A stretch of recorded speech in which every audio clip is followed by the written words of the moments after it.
સાબરકાંઠા જિલ્લાના પ્રાંતિજ સહિત તાલુકાના લોકોની જીવાદોરી સમાન બોખમાં ઉપરવાસમાં થયેલા વરસાદને લઈને પાણી ભરાતા હાલ રમણીય નજારો જોવા મળે છે। તો બોખમાં પાણી ભરાતા 15 થી 18 ગામોના ખેડૂતોના બોર કુવા રિચાર્જ થશે।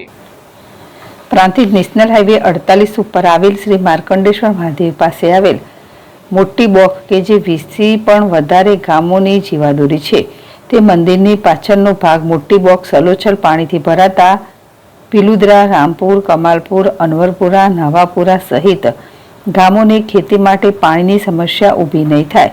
તો આ વર્ષે સારા વરસાદને લઈને પ્રાંતિજ સહિત તાલુકામાં મેઘરાજાની મેઘમહેર થતાં તળાવોમાં નવા નીર આવ્યા છે અને નદીમાં પણ નવા નીર આવ્યા છે। ત્યારે હાલ તો સારા વરસાદને લઈને પ્રાંતિજ સહિત પંથકના લોકો તથા ધરતીપુત્રોમાં ખુશી જોવા મળી રહી છે।